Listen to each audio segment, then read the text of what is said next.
Oke guys, welcome back to Cakra Diva Reinkarnasi dalam pembahasan alur cerita Solen 2 Jusei Tamen episode ke-124. Seperti biasa, kita review dulu pembahasan alur cerita episode sebelumnya, di mana kabar tentang keruntuhan Kekaisaran Tianyun yang tinggal menunggu waktu sudah sampai ke telinga Yuho dan kawan-kawan. Dan hal itu membuat Kekaisaran Xinglu merasa harus segera mengambil tindakan namun tidak tahu apa yang harus dilakukan. Ketika itulah Yuho lagi-lagi memberikan saran untuk melakukan serangan nekat ke pegunungan Mingdo karena dia merasa memiliki rencana sendiri untuk mengatasi menara Dewa Kematian. Perjalanan Yuho sebagai prajurit ekstrim tunggal dimulai dan kali ini dia bisa melewati lautan alat deteksi roh namun hampir saja terkena serangan di kaki pegunungan puncak kalau Wutong tidak datang menyelamatkannya. Dengan bantuan Wutong, Yuho pun berhasil mencapai puncak Gunung Mingdo dan OTW mengeksekusi penghancuran menara Dewa Kematian. Namun alat pembimbing roh level 9 itu malah aktif lebih dulu dan membuat Yuho segera menukarkan posisinya sendiri dengan Wutong demi melindungi gadis tersebut dengan nyawanya sendiri. Gimana cerita selengkapnya? Langsung aja kita terobos. Kuy. Nah, kalau kalian ingat scene terakhir episode sebelumnya, tampak sisik terbalik yang diberikan di Tian menyelamatkan nyawa Yuho dari sinar Dewa Kematian, namun sang pemimpin hutan pertarungan bintang itu harus merasakan ketiknya kebakar karena efek dari pembalikan serangan yang mengenai Yuho. Meskipun di Tian tidak tahu jelas seperti apa benda yang sedang dihadapi oleh Yuho, Dewa Binatang Buas itu bisa merasakan betapa banyak nyawa yang dikorbankan untuk membuat senjata ini. Sementara itu Wutong yang sudah memacu kecepatan tertingginya untuk tiba di tebing gunung tampak terkejut karena melihat Yuho masih cukup baik-baik saja padahal sudah terkena sinar Dewa Kematian. Yuho hanya sempat menjelaskan singkat tentang perlindungan sisik terbalik karena sesaat kemudian pasukan pembimbing roh jahat telah tiba untuk membalaskan dendam kapten mereka. Melihat kedatangan pasukan Kekaisaran Ryu, Yuho pun meminta bantuan Wutong untuk mengulur waktu sementara dia langsung melakukan ritual nekromansi untuk membuka gerbang alam baka. Wutong mengikuti permintaan Yuho dan langsung menggunakan teknik-teknik roh puncaknya untuk membendung gelombang prajurit pembimbing roh Kekaisaran Ryu.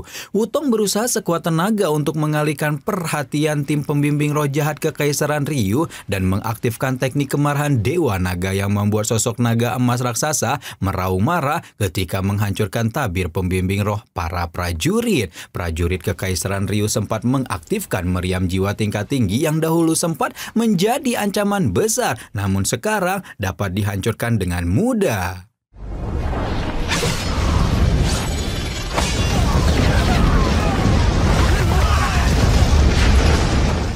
Amukan Tang Wutong masih terus berlanjut ketika Putri Tangsan itu mengayunkan tombak naganya ke segala arah dan langsung menyebabkan puluhan atau bahkan mungkin ratusan alat pembimbing roh di sekelilingnya hancur lebur. Ledakan hebat terus menyebar di kaki pegunungan puncak Mindo pada saat yang sama dengan kemunculan bala bantuan Kekaisaran Ryu yang telah mengirimkan cukup banyak tank militer maupun kapal terbang untuk mengepung penyusup yang telah berkali-kali mengacaukan pertahanan mereka. Wutong menunjukkan ekspresi kesal sekaligus bingung ketika melihat begitu banyak alusista militer Kekaisaran Ryu mengepung mereka sebelum menembakkan pilar energi yang tak terhitung jumlahnya ke arah Yuho yang masih melayang di udara hingga tiba-tiba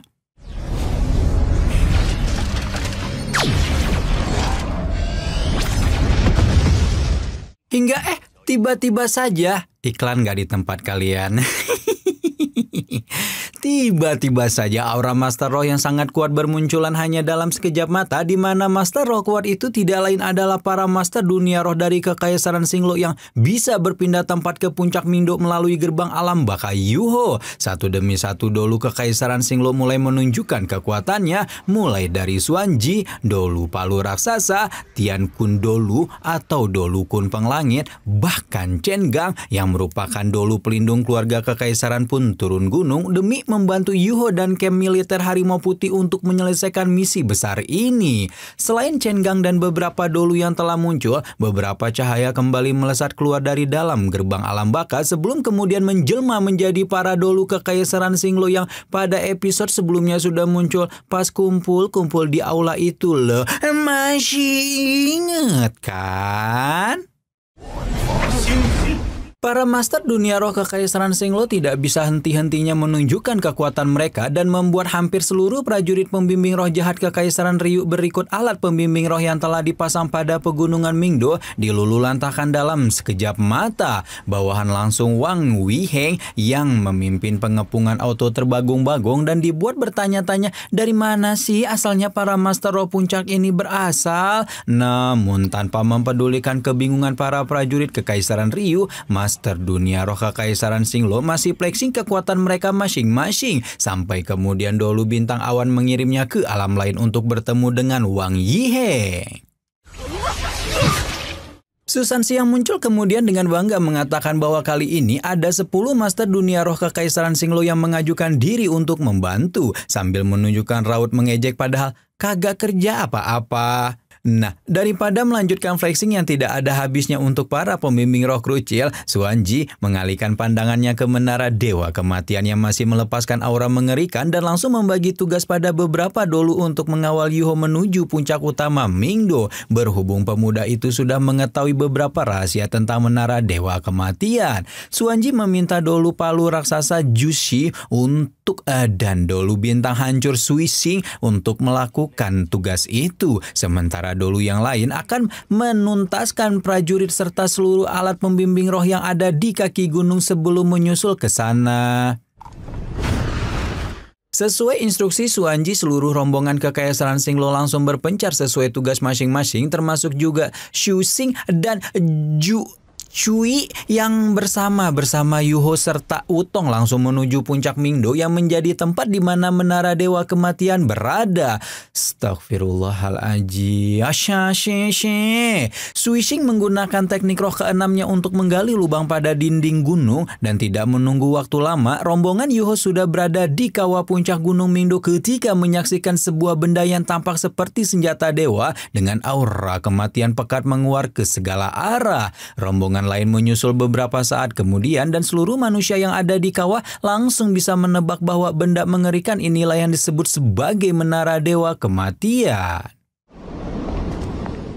Menara Dewa Kematian melepaskan tekanan spiritual yang luar biasa bahkan untuk para master dunia roh, dan oleh karena itulah Cui tidak mau membuang lebih banyak waktu ketika menarik keluar palu raksasa miliknya sebelum mengayunkannya kuat-kuat ke arah menara untuk menghancurkannya. Namun bahkan sebelum palu Cui menyentuh permukaan menara Dewa Kematian, ledakan kekuatan spiritual yang luar biasa mengerikan meletus dan saking kuatnya sampai bisa menghempaskan seorang master dunia roh seperti Cui mundur lebih dari 1000 kaki dengan sangat kejam. Begitu membalikan serangan Cui, aura kematian yang menyebar di bawah gunung tidak berkurang, malah semakin dan semakin meningkat sampai tiba-tiba saja sosok kecantikan yang menawan sekaligus mematikan menyembul keluar dari dalam lava darah yang ada di kawah puncak tertinggi pegunungan Mingdo dan melepaskan tawa kecil ketika berkata bahwa dia masih kekurangan beberapa roh penjaga utama Menara Dewa Kematian, sehingga kali ini dia akan menyambut semua orang yang datang untuk menyerahkan jiwa mereka cuma-cuma itu dengan senang hati. Hanya dengan satu gerakan jari wanita cantik itu bisa melepaskan tekanan gravitasi yang bahkan hampir tidak bisa ditahan oleh para dolu, di mana tekanan semacam ini hanya bisa dilepaskan oleh seorang limit dolu alias dolu puncak level 99, dan mereka tidak menyangka bahwa Kekaisaran Dolim ini masih memiliki sosok yang begitu mengerikan di sisi mereka. Hal yang membagongkan adalah di benua dolu selain dolu naga kegelapan Long Xiaoyao, hanya ada satu lagi limit dolu, yaitu dolu Dewi Kematian yang seharusnya merupakan penduduk asli benua dolu sebelum kedatangan benua matahari bulan yang menjadi cikal bakal Kekaisaran Ryu. Xu Xing mulai menyayangkan sikap dolu Dewi Kematian yang malah memihak musuh mereka dan membuat lawan bicaranya langsung memicingkan mata bertanya musuh seperti apa yang dimaksud. Xu Xing menyinggung identitas asli dolu Dewi Kematian dan mengajak sang master dunia roh puncak untuk kembali ke jalan yang benar dan mendukung kampung halamannya sendiri. Namun saran itu justru membuat si tante cantik tertawa lepas karena tidak ada satupun tempat di benua dolu yang menyambut kedatangan master roh jahat.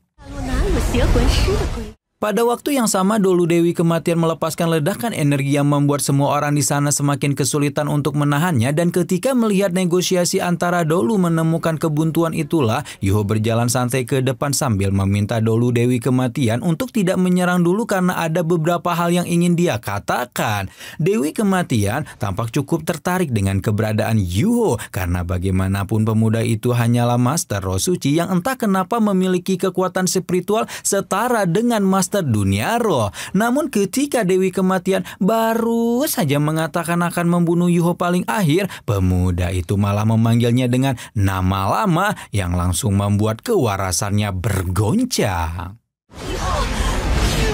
Su Xing langsung melompat ke hadapan Yuho ketika merasakan kemarahan dan ledakan energi Dewi Kematian. Namun ternyata limit Dolu itu masih bisa menerobos pertahanannya dan langsung membawa Yuho entah kemana. Sementara Su Xing menyadari bahwa penguasaan ruang yang dimiliki seorang limit Dolu merupakan sesuatu yang sama tidak bisa dia tandingi, Yuho ternyata dibawa masuk ke area yang lebih dekat dengan menara Dewa Kematian. Ketika sang pemilik menanyakan, "Dari mana atuh kamu teh Kasep mengetahui nama marganya?" Yuho meminta agar Dewi Kematian melepaskan belenggu di lehernya sebelum kemudian menyebut nama lengkap Dewi Kematian sebagai Ye Si Sui dan memperkenalkan dirinya sendiri sebagai murid Dolu Naga Cahaya Mu'en. Begitu nama Mu'en disebut, Dolu Dewi Kematian langsung membelalakan matanya terkejut sebelum buru-buru berkata bahwa bahkan Mu'en pun tidak akan mengenalinya apabila kepala Akademi Shrek itu sudah lama mati. Melanjutkan jawaban atas pertanyaan sebelumnya, Yuho pun mengemukakan dari mana dia mengetahui identitas Dewi Kematian, di mana pemuda itu yakin bahwa di era ini hanya ada satu orang yang hidup dari era yang sama dengan Dolu Naga Kembar alias Mu'en, dan Long Xiaoyao juga menjadi orang yang bisa membujuk sang Dolu Naga Kegelapan untuk bergabung dengan Sekte Roh Kudus. Sekaligus juga satu-satunya Master Roh Jahat yang bisa mencapai tingkat limit Dolu, yang tidak lain dan tidak bukan adalah pemimpin tertinggi Sekte Roh Kudus, sang Raja Iblis Ye Xiushu. Setelah mengendalikan dirinya, Ye Si Sui tertawa kecil ketika memuji kecerdasan Yuho, namun menyayangkan kepintaran itu karena biasanya orang pintar tidak berumur panjang. Namun berhubung pemuda itu ternyata adalah murid dari kawan lamanya, Ye Si Sui pun memutuskan untuk mengampuni nyawa Yuho dan berharap murid Mu'en ini tidak akan muncul di hadapannya lagi. Sementara Ye Si Sui yaping, Yuho memperhatikan menara Dewa Kematian lamat-lamat karena dia berusaha memahami struktur alat pembimbing roh level 9 tersebut, namun masih belum mendapatkan apa-apa selama beberapa waktu ini. Upaya Yuho untuk mempelajari menara Dewa Kematian itu diketahui oleh Ye Si Sui yang langsung meledak dalam kemarahan sambil menyebut Yuho sebagai bocah bernyali besar.